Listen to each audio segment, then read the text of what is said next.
Hola a todos, espero que estén súper bien. Yo soy Ingrid Mite y bienvenidos a mi canal.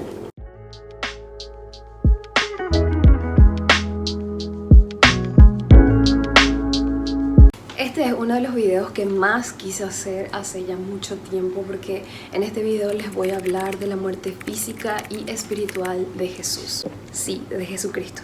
Así que ahora voy a iniciar leyéndoles algo que es bastante breve y espero que este video sea de mucha edificación y bendición para tu vida y no te olvides de suscribirte. El nacimiento físico de Jesús ocurrió hace más de 2000 años, pero realmente existe desde la fundación del mundo.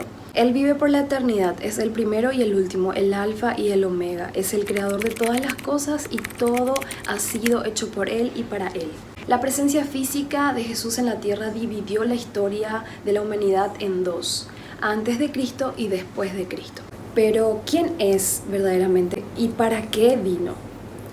¿Cómo su vida nos afecta a nosotros tanto tiempo después? Les estaré hablando de hechos importantes de la vida de Jesús para que entiendan, tengan un poco en contexto de qué se trata esto y hasta llegar al punto de la muerte de Jesús. Antes que Jesús naciera, el lugar y condiciones de su venida había sido profetizado en el Antiguo Testamento. Señales en el tiempo en que ocurriría, habla de la ciudad de donde iba a nacer, especifica que nacería de una mujer virgen. Los profetas lo situaron como descendiente de Isaac. Ellos mismos anunciaron que su linaje vendría de la tribu de Judá. Jesús no vino buscando gobernar, sino que creció obedeciendo y sirviendo a sus padres naturales. Según la cultura hebrea, un hijo se hace cargo de los negocios de su padre al cumplir los 30 años de edad. Por lo mismo, esa era la edad que Jesús tenía cuando comenzó su ministerio aquí en la tierra, y 3 años y medio más tarde murió en la cruz del Calvario. El poder de su sacrificio, obediencia y resurrección fue tal que hoy usamos ese mismo poder aquí en la tierra para salvación. Cristo es llamado en la Biblia el postrer último Adán. Y en ocasiones él mismo se llamó el Hijo del Hombre. Cristo vino a la tierra como descendiente de Abraham. Jesús vino aquí en la tierra a redimir la humanidad.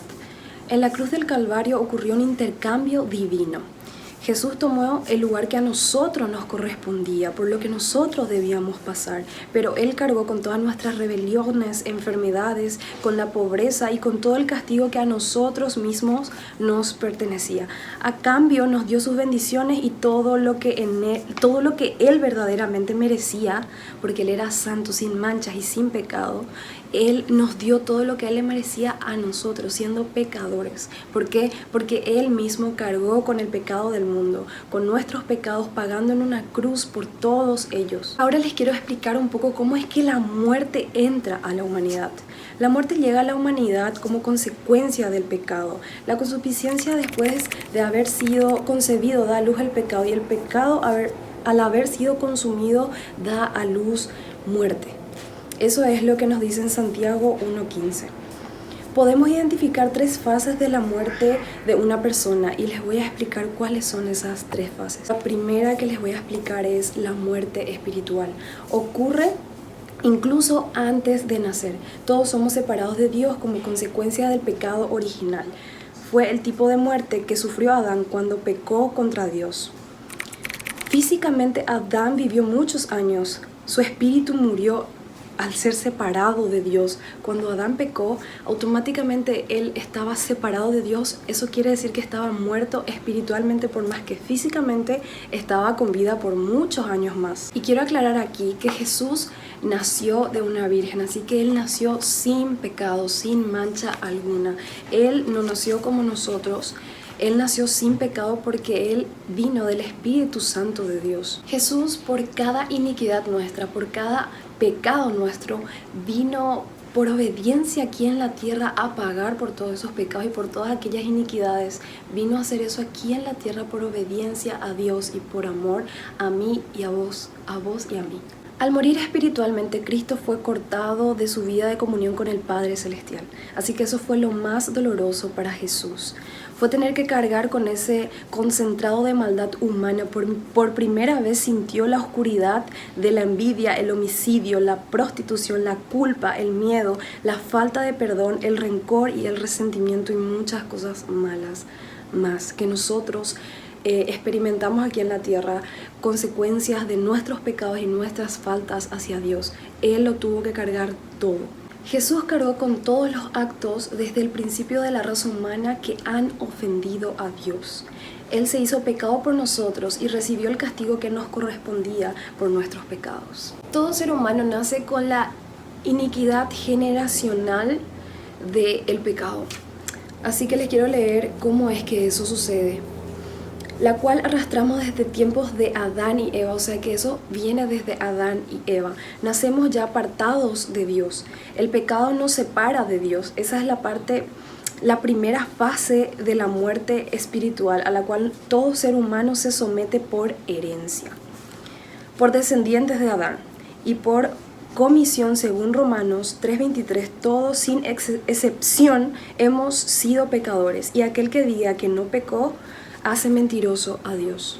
Te digo algo muy importante: cuando reconocemos a Jesús como Señor y Salvador, somos redimidos y reconciliados nuevamente con el Padre. O sea que al nosotros reconocer a Jesús como nuestro Señor y Salvador en nuestra vida, en nuestro corazón, nosotros empezamos desde allí, desde ese momento, a tener una verdadera comunión con el Padre, a relacionarnos cercanamente con Dios como Dios quiere que sea, como Dios quiere que nosotros nos podamos relacionar con Él. Por eso es que aquí en la tierra vino Jesús, para poder nuevamente abrir ese camino y nosotros podamos volver a tener acceso al Padre Celestial, que es Dios.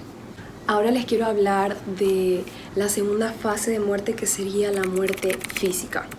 Este tipo de muerte, como su nombre lo indica, sucede en el cuerpo. Cuando la persona pierde el aliento de vida, el alma y el espíritu automáticamente deja el cuerpo. En el tiempo de Jesús, la crucifixión estaba reservada solo para peores criminales: los asesinos, los traidores al imperio romano, los desertores del ejército, los esclavos, los extranjeros no gratos y los ladrones de alto nivel. Para ese tipo de gente, ese tipo de persona, de homicidas, estaba estipulado lo que sería la muerte en una cruz. Gálatas 3:13 dice: Cristo nos redimió de la maldad de la ley, hecho por nosotros maldición, porque está escrito: maldito todo el que es colgado en un madero. Jesús tuvo que pasar por eso, que es como una gran maldición, para pagar por tu pecado y por mi pecado, por todas nuestras fallas que a nosotros nos correspondía pasar. Imagínate a vos o a mí crucificados en una cruz.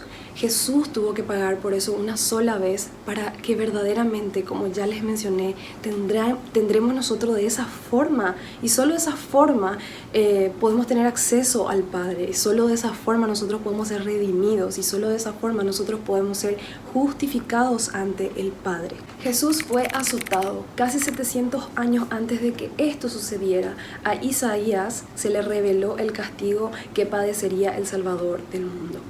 El profeta escribió, y esto lo vamos a encontrar en Isaías 56. Jesús fue crucificado. En la escritura revela el dolor, aflicción, tormento, desconsuelo, dificultad, depresión y opresión que Jesús padeció. Su muerte fue una tortura absoluta y completa y sistemática.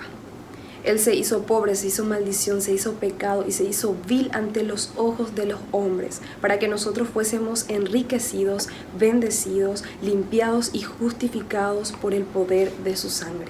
Él lo hizo una vez y para siempre. Isaías vio prácticamente a Jesús soportando el escarnio sin quejarse, por eso lo escribió.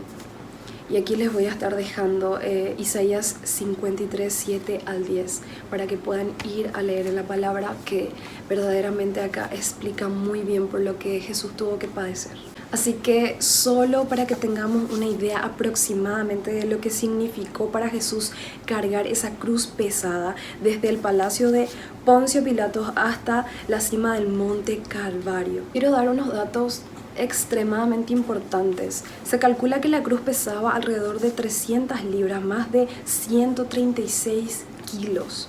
Solo el travesaño, palo horizontal, llamado patíbulo, pesaba de 75 a 125 libras. Jesús quedó desfigurado por múltiples heridas. Su cuerpo fue golpeado, su piel desgarrada por azotes, sus barbas arrancadas, su cabeza y frente llenas de una corona de espinas. Padeció el desprecio y desamparo de los suyos. O sea que Jesús verdaderamente pasó exageradamente mal. O sea, aparte de tener que cargar, que ya es mucho, con todo el pecado, con toda la maldad de esta humanidad, con todas nuestras faltas y pecados, Él tuvo que pasar de tal forma, de tal manera y de esa forma cargar con todo el mal y morir en una cruz por nosotros. En Juan 5:22 dice: el Padre a nadie juzga. Y en Apocalipsis 20:14 dice que Jesucristo va a juzgar a los que se rehusaron la salvación de Dios en Cristo, la cual se recibe por gracia y a través de la fe. Nosotros, para tener esa salvación, poder recibir esa salvación, debemos tener fe de que Dios Padre resucitó a Cristo de entre los muertos y que Él fue y es y será el Salvador del mundo. Luego de la muerte y resurrección de Jesucristo, somos salvos al confesar a Jesús como Señor y Salvador. Ya no es necesario sacrificio de animales ni sacrificio humano. Lo único que tenemos que hacer es aceptar a Jesús como Señor y Salvador. Solo así nuestra iniquidad es arrastrada y nuestros pecados perdonados. Hemos sido lavados, santificados y justificados en el nombre del Señor Jesús, por el poder de su sangre y por el Espíritu Santo de Dios. Pero ¿qué ocurrió en la muerte segunda de Jesús? Jesús recibió el juicio por el pecado acumulado de toda la humanidad. El Hijo fue violentamente separado del amor y la protección del Padre. Jesús fue abandonado en el infierno, cargando todas nuestras iniquidades y pecados. Jesús proclamó su victoria ante los espirituales escarnecedores. Así que te quiero leer ahora una parte muy importante. En 1 de Pedro 3:19 dice: en el cual también fue y predicó a los espíritus escarnecedores. ¿Predicó Cristo el Evangelio a los demonios? No. La palabra griega que se usa para referirse a predicar, en este caso, en este versículo, es keruso, que significa proclamar, pregonar como un heraldo. No es la misma usada para predicar el Evangelio, usada en otras palabras de la Biblia que en griego equivale a euangelizado, que siempre se utiliza para anunciar buenas nuevas acerca del Hijo de Dios.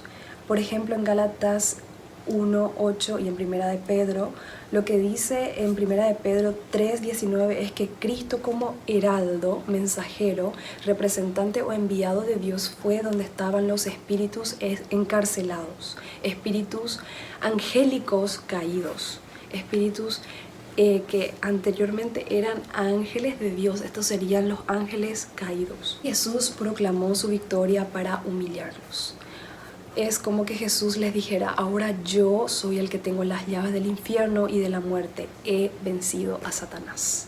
Jesús predicó el Evangelio a los que habían muerto esperando al Mesías. En 1 de Pedro 4:6 dice: porque por esto también ha sido predicado el Evangelio a los muertos, para que sean juzgados según en carne, según los hombres, pero vivan en espíritu según Dios. Jesús predicó el Evangelio para salvación de quienes ya habían muerto en fe antes que Jesús viniera aquí a la tierra y estaban en el paraíso o seno de Abraham.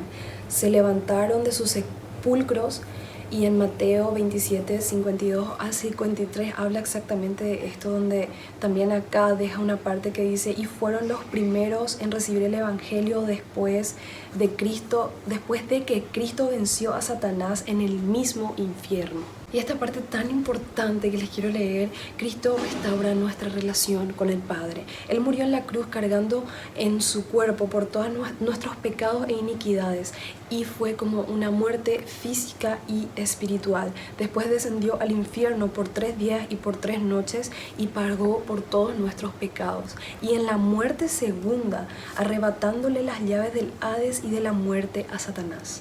Entonces se levantó de la tumba Cristo con su muerte y resurrección y recuperó todo lo que el diablo nos había robado y nos dio la vida en abundancia. ¿Sabes que Cristo restauró por completo nuestra vida, nuestra relación con el Padre? Los beneficios de su sacrificio no expiran, sino que se extienden a cada nuevo ser humano, a cada nueva generación que entra en este mundo, que nace aquí. Seguramente sabes que a diario ocurren diferentes tipos de milagros, de liberaciones y todo eso. Y eso es lo que sucede gracias a esta resurrección de Cristo. Trae a las vidas de quienes lo aceptamos como Señor y Salvador el solucionar nuestra vida, el sanarnos, el liberarnos, el ser restaurados en diferentes áreas de nuestra vida. Si estás enfrentando dificultades difíciles en tu vida, como por ejemplo enfermedad, amargura o relaciones rotas, si estás cansado de soportar tanto sufrimiento, el dinero, en las drogas, en las falsas religiones o en el alcohol, si estás verdaderamente buscando solución en eso, te aseguro que no la vas a hallar, porque acá te estoy presentando a quien entregó su misma vida y pagó hasta con la última gota de su sangre por tu vida, por tu salvación y sobre todo por tu destino a la vida eterna junto al Padre. Te digo algo, Jesús quiere hacerse real en tu vida, en tu corazón hoy, ahora. Él quiere hacerse real, Él quiere manifestar su poder en tu vida y también a través de tu vida y cambiar tu destino. Vos y yo no fuimos creados para el infierno junto a Satanás y junto a los demonios. Fuimos creados para la eternidad, para ir después de esta vida a la eternidad junto al Padre, que es Dios. Espero de todo corazón que estas palabras que han salido de mi boca hayan sido verdaderamente de mucha bendición y edificación para tu vida. Estoy aquí como un portavoz de Dios para que use mi vida y quiero literalmente manifestar el poder de Dios, el poder de la sangre de Jesús, que es el que murió por nosotros en una cruz y pagó por todo lo que a nosotros como seres humanos nos correspondía. Yo te digo que Cristo salvó mi vida y su sangre me liberó, me limpió, me sanó, me restauró, y estoy segura que lo va a seguir haciendo así también como lo puede hacer en tu vida y en la vida de todos. Así que te bendigo en el nombre de Jesús. Espero que en serio este video sea para vos, tu familia, tus amigos de mucha bendición y mucha edificación. Así que no te olvides de suscribirte, darle like, déjame tus comentarios y déjame de qué temas querés que esté hablando en mis próximos videos. Acuérdate que cuelgo videos y subo videos cada lunes a las 3 de la tarde en punto. Así que te espero por este canal. Bendiciones y acuérdate de suscribirte. Bye.